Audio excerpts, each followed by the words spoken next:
Count Algir's party had gone particularly poorly toward the end, where all the guards showed up and turned on everyone and started slaughtering the house guests. But through quick thinking, Mick and Val were able to steal away the Count for long enough for Luca to land the killing blow. At which point something strange had happened. Everyone was frozen. Except a strange figure who had acquainted himself briefly with Lyrian and Ephron. A middle-aged man, wearing simple gray, almost tattered robes, and an array of chains around his waist and neck. He was able to free them from their bonds and led them through a portal, which everyone just stepped through, onto the other side. Everyone sort of face plants coming out of this portal. Lyrian was right.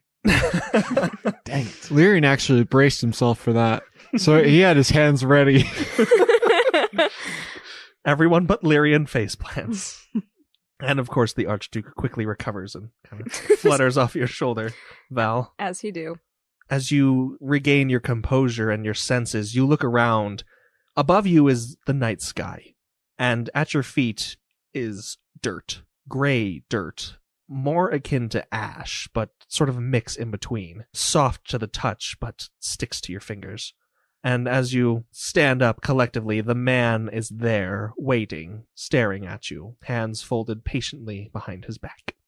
Do I look the same as when I went through? Yes, Okay. Your disguise self Just checking. spell has not worn off. However, the man steps forward, first to the closest one to him, being Lyrian, and he says, "Your name, please." I am Lyrian. And then he looks to Luca and he says, "And you are Luca, are you not?" Yes. Next is Val, and he looks you in the eyes, and as each of you make eye contact with him, you feel just a little colder. Not so much to really send a shiver down your spine, so to say, but definitely a little uneasy. And he says, "Val Mess, is it? Yes. But would you prefer I called you Valentine?" Val will do. "Val, pleasure." He looks at Mick. "Mickey, is it?" Are we well acquainted then? "We can be." Then turning to Ephron, "Ephron Zedmir, you come from a proud heritage. A traveling folk, are you?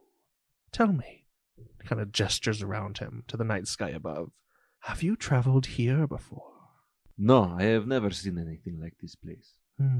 "And you, my friend," looking over at Reese, "you have never seen anything like this either, have you, Relandia?" That visibly makes Reese kind of reel back a little bit, but then he recomposes himself. "No, I can't say that I have." "Seeing as we're all in familiar company, please take a seat." And he sits down in a chair that simply moments before wasn't there, and almost as if, as his arm kind of moved out of the way when he swept his robes up to sit down, the chair was there. "Please." And he gestures to behind all of you. Val just tries to sit, immediately, hoping that there's going to be a chair there. There is. Yeah! Oh, he's stoked about that. I'm so happy. I was love very Vincent. tempted. You see a slight I smirk mean- on his face, on this man's face, and then fades. Does everyone else sit? Yeah. Yes. Luca has on his face, the distrust is getting greater, but after a second hesitation, he sits. So the man kind of twirls his finger in the air and unravels Luca's head wrap, and taking his thumb then, just kind of miming in front of him, moves it across as if you were wiping something away, and the mark on your forehead just smudges one way, then another, then the other, and then it's gone. And in that split second, Val, will you please do a perception check? Sure. Nat 20. 18? All right, you definitely noticed the mark on Luca's forehead, and if you could do an Arcana check for me. I'd love to. Here we go. 20 total calc. Okay, you know that the thing that was on Luca's forehead that up to this point was hidden was what is called a mural's mark. A mural at least according to your knowledge, is a creature from human folklore, which is a spawn of Vale, or a servant of Vale. So you're aware of that connection. Okay. Ephron, you actually do a perception check as well to see if you noticed this mark before it was smudged away. 5. You did not. You simply saw the aftermath, like the little smudge, gone. He looks directly at Luca and says, "The thing you did tonight, I very wish you hadn't. But we are where we are, and now we have a problem to solve." Does this cause any sort of change not having this mark in Luca? Does anything happen to the bone dagger as well? Or is like it just all sort of kind of Are you holding the bone dagger? it's still in my hand, like I haven't gotten rid of it. Well, if you happen to look down at it, it looks more like a severed rib at this point. Not great. Do I feel any changes? You hadn't felt the sort of pulse of the mark after you had killed Count Algir, and so there's no changes from that. You feel I'm nothing. just holding a rib in my hand. Your rib, to be exact. We can fix this, boys. Don't worry. Go back. Excuse me, sir. Would you mind putting this back? Do you have any idea what it is you did? No, I don't. I didn't Though- expect so. Though, on one hand, I think that might have just been some killing that needed to be done. Oh, no, of course, I agree completely. But I fear that the 6 of you are entangled in a web that will be very hard to free you from. At least, I myself can do very little. In a literal sense, at least. I can do much, believe me. Val, he looks over at Val. Would you be so kind as to, please, be honest with us? Laurel does not feel so hot about this, but I think Val trusts another powerful intent user. So, I will drop disguise self. If you don't have to, if you don't want to. Oh no, I want to. Okay. Val wants to. Laurel is a little unsure about that. As Val drops disguise self, what does everyone else see? His clothes remain the same. He is still 6 feet tall. He looks to be about 18, and his skin is a dark slate gray. He has ears that are forked a little bit as points. His hair is a dyed highlighter yellow. He has yellow eyes. He is an Elverette. Does anyone know what that means? Is that similar to a changeling? Elverette are a subspecies of kin. He actually extends his hand for you, and do you take it? Sure. And he kind of just cups your hand, and he, with quite sincere eyes, just says, "Thank you."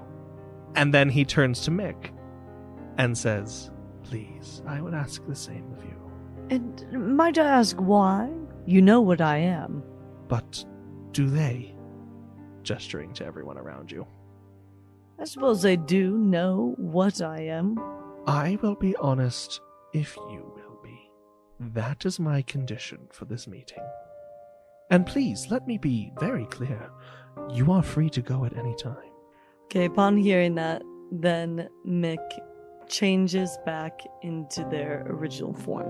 Which is... Changeling, and I will explain this. So, a changeling woman, actually, and has fiery red hair, or reddish orangish hair, white eyes, and a gray complexion.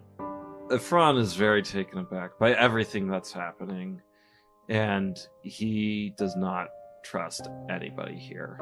Crap. sad. The man leans forward in his chair and performs the same gesture. And Mick takes his hand. And again, he just cups it, gives a little shake, and very sincerely says, "Thank you." And then he looks at you all and says, "You may call me Wanderer, or the Wanderer. It's really up to you in this regard. I know I said I would be honest, but honesty, I believe, at this moment would be actually quite a disadvantage for your situation. Perhaps the less you know about me, the better off you will be in the future, should we encounter one such as Algier again, and I dare say you will." He looks toward Ephron and then at Val as well, kind of just as he speaks, glancing between the two of you, and he says, "Out of those that are here, you are the most familiar with this world. You've lived in it your entire lives. You're familiar with the gods. You're familiar with the realities. You're familiar with the Valors. You had a run-in tonight with two Valors. One you may know as Batarhan, in the common tongue at least. The Valor of corruption, though some revere her as another sort. And those kind of mimics pulling strings, he says. That little puppeteering act you saw was that of Aduinium, again in the common tongue. The Valor of deceit. Both of them working under the order of one I dare not speak his name, though I fear both of you may assume already. And he then looks to Reese, Mick, Lyrian, and Luca and says, You are unfortunately at quite the disadvantage here. I would take the time to explain, but it may be simply easier to do this. And he just reaches out his hands, claps his finger and his thumb together once, twice, thrice, a fourth time. And each time there's this little, snap of light, and this little, wispy thing kind of floats towards each of you and then rests level with your mouth. And he says, If you wish to know, simply imbibe it. I imbibe it. One moment, let me imbibe. Does anyone not swallow the little piece of light? Reese does, but he does so hesitantly. He kind of waits to see what happens to Mick and whoever else does before him. But he does ultimately. It's very kind. So then Mick does it. Yes, Luca I'm the does. first. Does Lyrian? Lyrian does. I have a weird trust of this guy. I'm not even gonna lie. I don't know why. Luca does not, but he'll imbibe because he has no idea what they're talking about. As soon as you swallow this bit of light, your mind is flooded with knowledge that you would have otherwise needed to spend hours in the library dedicating to your memory. And not just on the topic at hand, but many, many others, including languages. We'll get to that in a second. You know, all of you, that a Valor is a being that was chosen by the ethereals, the highest of the gods, to be uplifted to a higher station, and that in the course of their life, they either failed spectacularly or outright rejected this destiny that was preordained for them. And as punishment, they were changed, that their bodies then withered away, but their spirits, or at least their consciousnesses, lived on in the void, trapped between the splendor of the ethereals and the dimness of the mortal world. When it comes to mortals, they mostly have ill intent. That is all. As I said, you have attracted the ire of ones infinitely above your station. There is a way, yes, that we can turn the tide, so to say, and cause these mishaps to be reversed. However, this evening you empowered them greatly. Count Algier was not a mortal being. Count Algier was going to become a reality. He was chosen by the gods to become something greater than himself. And though he had failed in this life, he was not going to pass to death so quickly or so elegantly as you allowed him to. In other words, he would have never become a Valor. But you, tonight, have added to the Pantheon.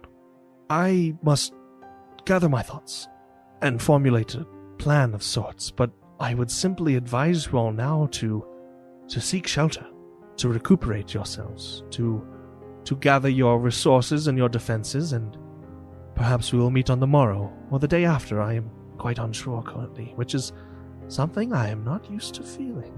And he kind of gives a little twitch of his eye. And then he shakes himself back to where he was and he says, One of you, and he looks at Reese, encountered this being I dare not speak its name before. And I believe you had an interaction with him. Did you not? I had an interaction with the being. It was awful strange, but if you say it was with him, then I believe it. Yes. It was with him. Very unfortunate indeed. Again, I must gather my thoughts. I am at a loss, for things are much worse than I had ever foreseen, and you have caused much more damage than I could have ever believed possible. You four And he looks between Mick, Luca, Lyrian, and Reese. You did not come here alone. There are many, many others that came here from this world. But they are all, how would you say this, accounted for. There is one, however, who has been whisked away to somewhere very far from here, deep into the lands of the kin. You know him as Vamok. Mick, Ifron, Val, I dare say you have not yet had the pleasure of making Vamok's acquaintance, but you soon shall, for it is imperative that you find him and free him from his captors. And Reese kind of cuts him off a little bit at this, stepping forward. How do you know he is alive? Where is he? I cannot reveal to you the answers to those questions, but I would simply ask that you trust me. All I can tell you, and this is all I am allowed to tell you. Believe me, if I could tell you more, I would. But I cannot, for fear of revealing myself to powers higher than even me. He is in the kin lands, deep within, on almost the westernmost part of the fell. He is in grave danger, and the longer we wait, the longer you toil in nothingness, the closer he is to his demise. You must find him, please, I beg you, and bring him back to where you started. Ifron, Val, I understand this is a bit confusing, I'm sure. But I'm sure your newfound friends could quickly fill you in on any details you may have missed along the way. And though you are from this world, I am sorry to inform you that you have drawn the same ire as these others, and your lives are also placed in great danger. Is there anything any of you would like to say or ask of me before I retire for the night? Reese just kind of takes a quick look around him. Is the entire surrounding area this desolate wasteland of gray, sandish stuff, dirt, or are there, like, visible landmarks that they could head towards? It spreads out into arrays of dunes. Constellation-wise, looking to the south, there are mountains. And to the west, twinkling lights, very faint. And a bit to the northeast, there are these towering mountains that at least Val and Ifron would know is basically the middle of the fell. Luca turns, he's carrying the chunk of rib that, it used to be a dagger. And he just says, "This was once a tool of those who use us. I would have it be turned into a tool that can hunt them." And he presents it to you as if that is a possibility. Wanderer takes your outstretched hands and just folds it back onto the rib and says, "I'm sorry, but I cannot. You, however, should keep this, if nothing more than a reminder that you have brought down upon you and your friends a great ill." And how are we to find you again, to call upon you? I will send someone in my employ to guide you on your way. If it is that idiot, Falter, I'm not sure we will be wanting your help. That thing will have no place here. And you actually see him get rather angry, like his jaw locks up and his face is just contorted in this expression of rage for a split second, and then it's gone. If you have any more questions, ask them of me. Mine is not so much a question as it is a request. Yes. Well, you have taken us quite far from where we were, which I think is probably a good idea. But there are people there who are important to me. Would it be possible for you to contact one of them and let her know I am alright? I will tell Cassandra that you are in good health. Thank you. And that you are well accounted for. And I will leave her a contingent of protectors as well. That would be much appreciated. He gives a slight smile and a head bow. Any other requests before I make my leave? Within reason, of course. How can I know more? You are eager for knowledge. I have seen that in you. Do not worry. It will come with time. When you hear the words spoken, you will hear them as if they were yours. Spoken. Val immediately punctures the music, going, "Did you guys learn new languages?"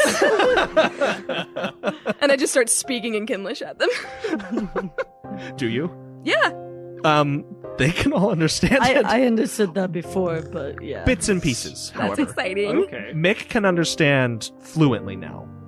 Sweet. Ifran, Luca, Reese, and Lyrian, you catch like phrases, but the more like colloquial terms and intricacies are still kind of beyond your budding minds. I am 100% explaining the rules to that dumb game I invented that no one else knows how to play. And now we will play it, because I'm the only one who will know. All right. Spellcasters. Do you have any gifts for us to accompany us on our journey? My associate who will greet you tomorrow will bring all of your possessions left behind at the Moorland estate. Where would you recommend we hide? Anywhere you can. To the west of here is the human city of Threshold. A place that is, well, ill-advised to travel to, especially at this time of night. The forests to the southwest of here will provide ample shelter for you, should the elements go south. And one final question that I have, Reese says, speaking up. This being that visited me that you mentioned, it seemed to come with such ease to him. What's to prevent him from coming again? I mean, I don't see how anything has changed, and as you mentioned, they have only gained strength by our actions. How do we know that we can be protected long enough?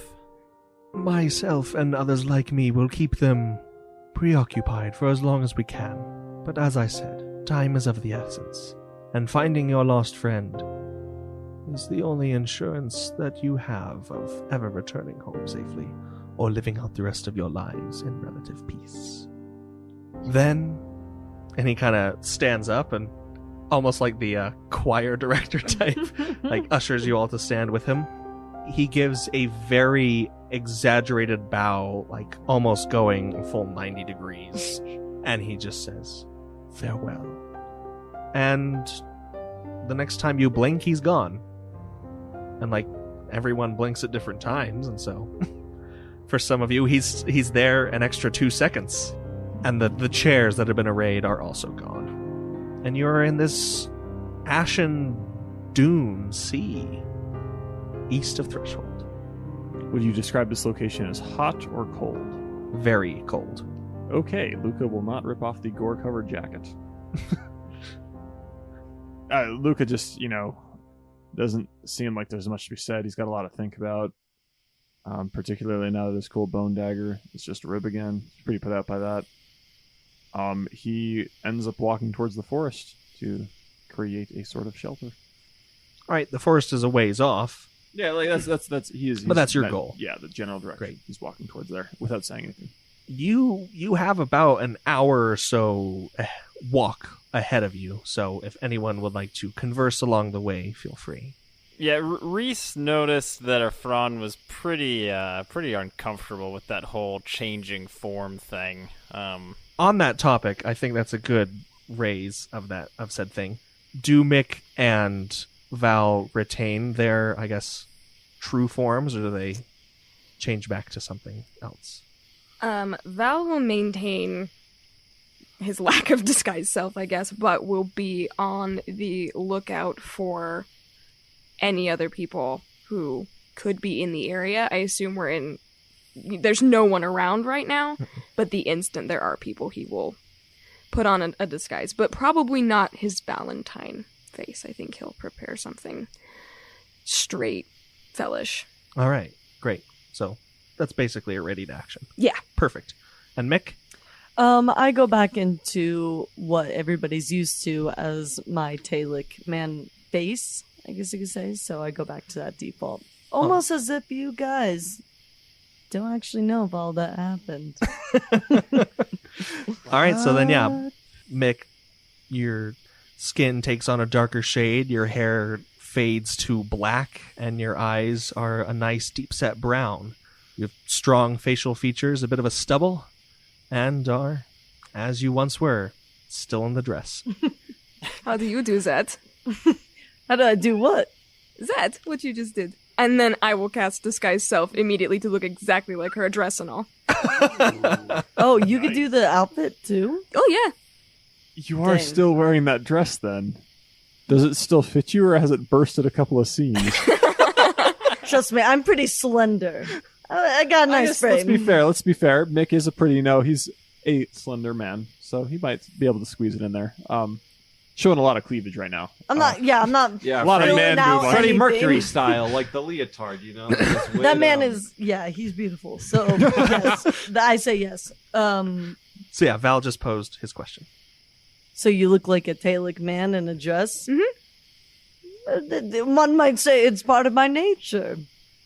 One might say it's not part of my nature. You'll never know. Okay, anyways.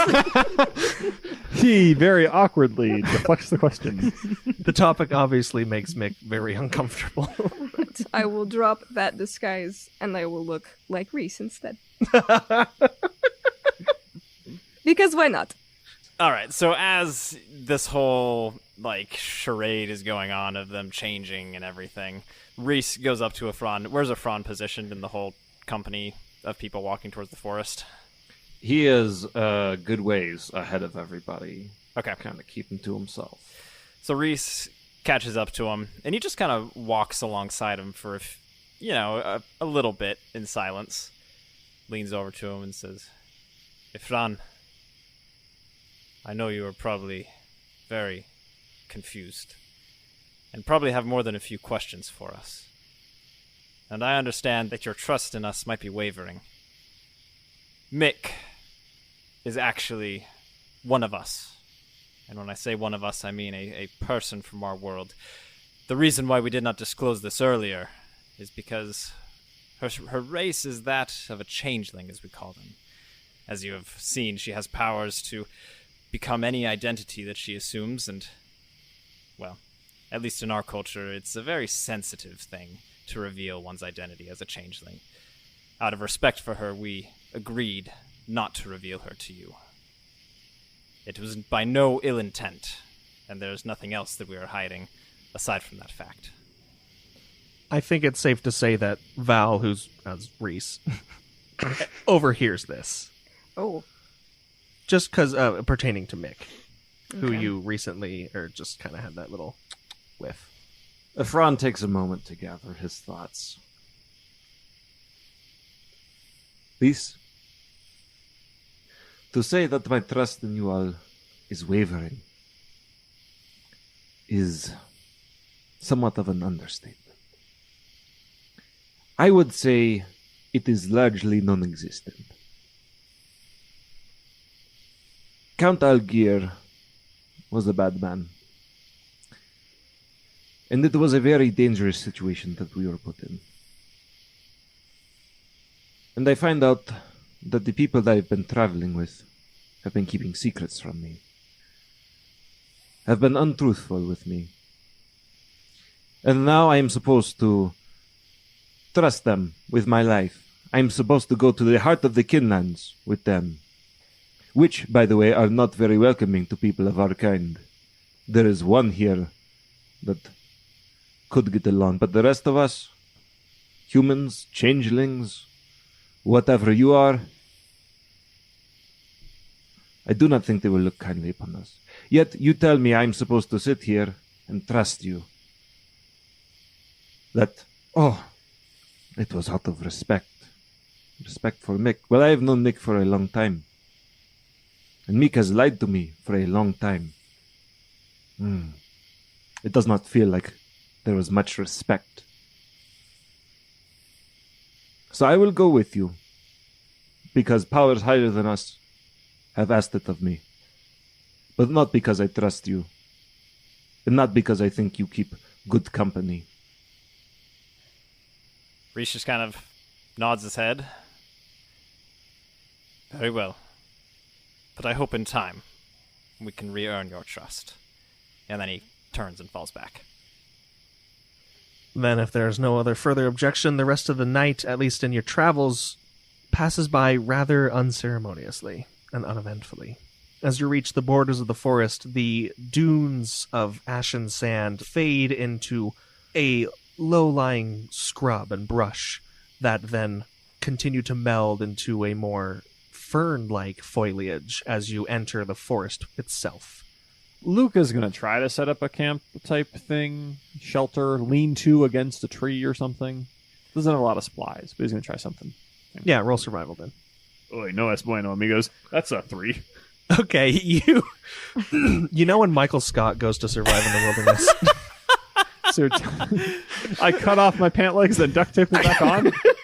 See, perfect shelter. You can also use it for a tent. This turns into a hat. There we go. Your survival skills are on par with Michael Scott's. Upon seeing this, I'm like, let me help you, my good friend. I think it looks very nice.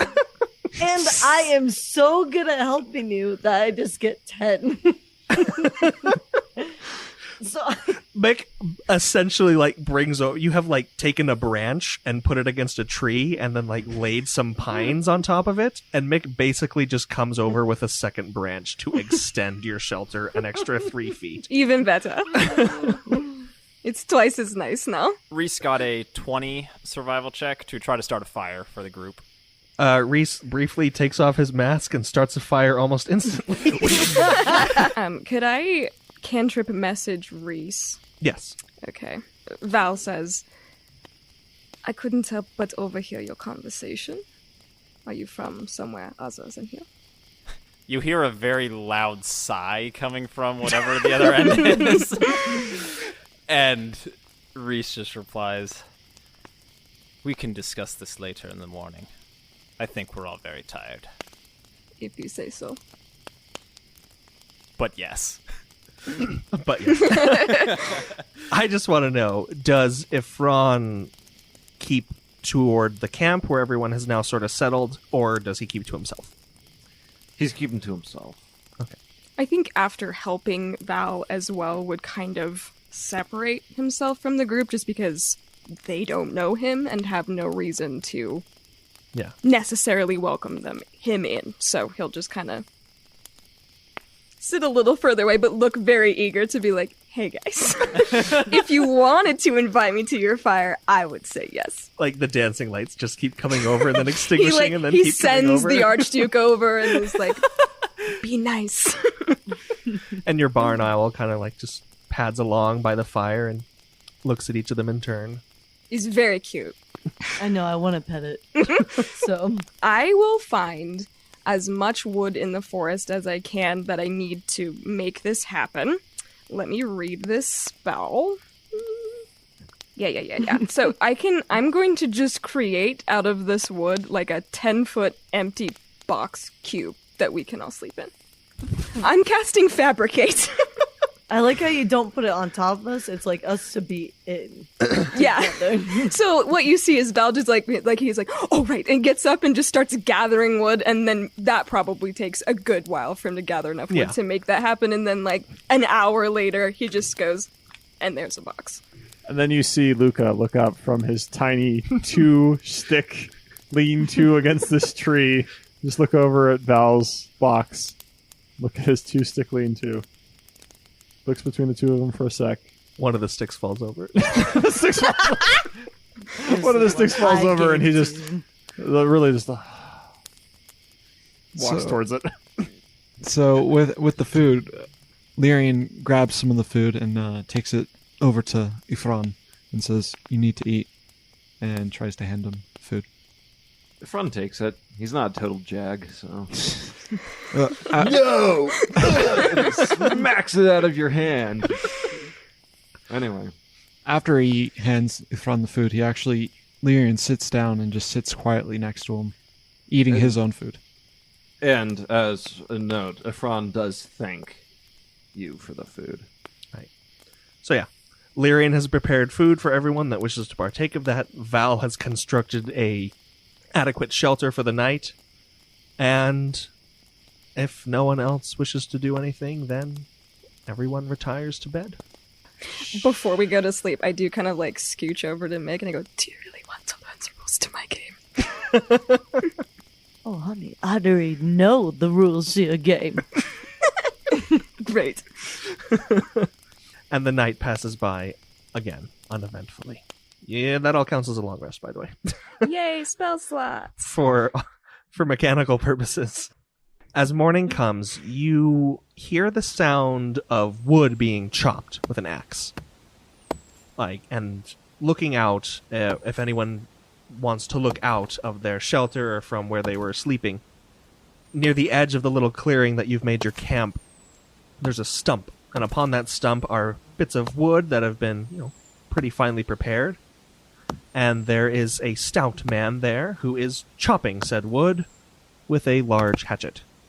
So Lyrian's already awake at this point. He's been awake for the last few hours. He only needs to sleep or meditate for 4 hours. Right, you're enough. So, did he just randomly appear out of nowhere? Yes. Okay. One moment he was there and you kind of turn to look back, and the next moment there's a guy chopping wood at the edge of your clearing. All right. Lyrian's a bit taken aback, and he's kind of nudges Reese to wake him up, and then he goes to investigate. Right, so as you stroll over to the man, you see that he looks similar in appearance to Ifron. He seems to be of an Americ descent. His skin is a bit of a lighter color than Ifron's, but still retains these sort of flecks of gold that pattern throughout it. His eyes are a brilliant silver, and as he turns to look at you and smiles, they shine in the light. His head is shorn. He's completely bald. But the rest of his exposed body, for he's only wearing a pair of light trousers, is covered in this black hair. Are you the one that was sent by the Wanderer? I am, yes. You may call me Masimato, or Masi for short. Just in the background, since Lyrian had tapped Reese on his way out, Reese is now approaching from behind Lyrian. I'm at a disadvantage here. I am ill acquainted with you. I was simply ordered to come here and help prepare. I did what I knew what to do, as he says, gesturing to the wood. Yes, my apologies. I am Lyrian. Good to meet you, Lyrian. And you, my well-armored friend. Reese tentatively puts a hand out to shake his hand. Does he extend? He does. He grips it and gives you a good, heavy shake. And Reese just says, I'm Reese. Do you have our equipment? I do. And he just motions behind him where there is the sealed box that you had stowed your equipment in. And then also the different packs that Mick and Reese had left behind. For Val, was there anything that you had at the party that you may have left somewhere else? Like a tank? Literally. Yeah, like an M16 or something. Yeah, I do have one of those in my arsenal. I think I generally carry most of my, equipment with me, but I imagine I would have put my backpack and all that garbage in whatever room was there. And I would like to have that back. Then that has been returned and is amongst this pile. Great. I haven't come out yet, so I have no idea what's going on, but I'll be very excited to see my lovely backpack. I mean, Lyrian's pretty happy to see all this stuff, like his armor, his pack, everything that he had besides Some fancy clothes. fancy clothes and a halberd. That are probably dirtied or bloodied in some way. Yeah, shape, or Reese is form. covered in blood. So, Reese, seeing these supplies behind him, very well. Well, you are welcome to come into our camp. We will bring these supplies in and introduce you to the others. And he kind of just motions for the man to enter. Oh, I thank you kindly. Please, lead the way. Reese does so. Well, he goes and picks up his stuff and whatever else he can carry, and then motions for Lyrian to help him carry the chest into camp, and then leads him in. So if Ron is probably awake at this point, Yeah, at the I edge mean, of the camp. after the commotion and stuff, people talking, lifting boxes, Fron wakes up and he sees what's going on.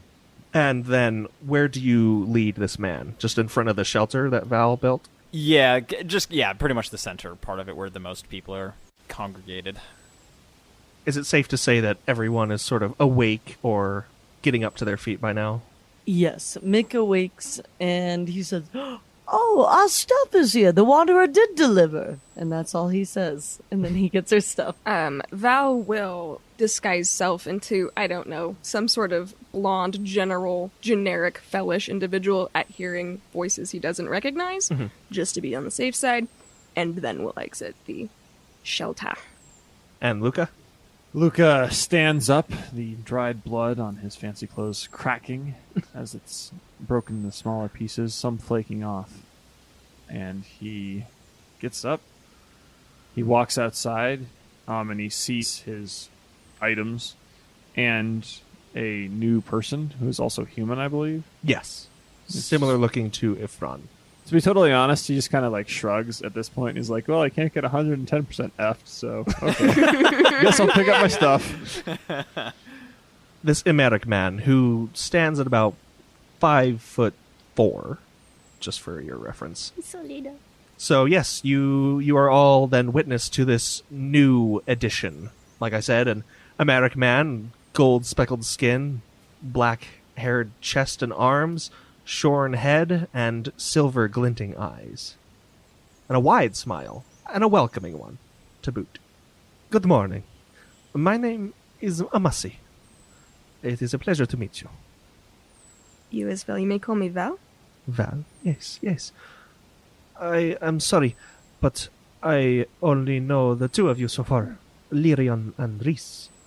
The others, I'm sure we can acquaint ourselves on the journey, but it would be expedient for us to pack this little shindig up and head west to Threshold. Much awaits us there. The Wanderer has told me so. Well, I don't think we have very much else to do here, so lead the way. Should we disassemble this hut? Or just leave this giant cube of wardens of woods? Masi kind of hefts his axe. He's like, I would be inclined to do so. Feel free. Have at it. And he just starts like going ham, like hacking away at this wooden structure that you magically constructed. Val applause. Reese joins in with him with his greatsword. Luca does not. But he does, he pulls off the other clothes, he cleans himself up as much as possible, and he's dressed in his leather? Yes. Possibly padded, probably leather armor again.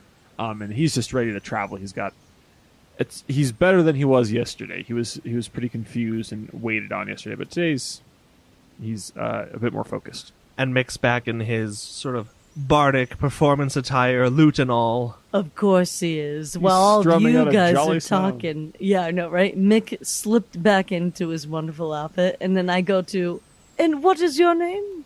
And he kind of wipes sweat from his brow as he finishes hacking up this wooden structure. He's like, my name is Masi. And I go, my name is Mick. Charmed, I presume. And then I put a little hand to him so that he can hold it. He takes it and it gives it a little kiss.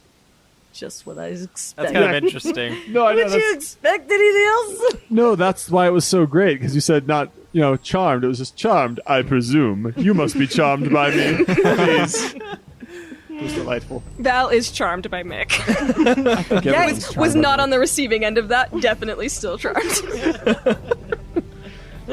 And so, hefting his axe then across one of his shoulders, like full-on Paul Bunyan type, Masi's just standing there and he's like, well, shall we be off?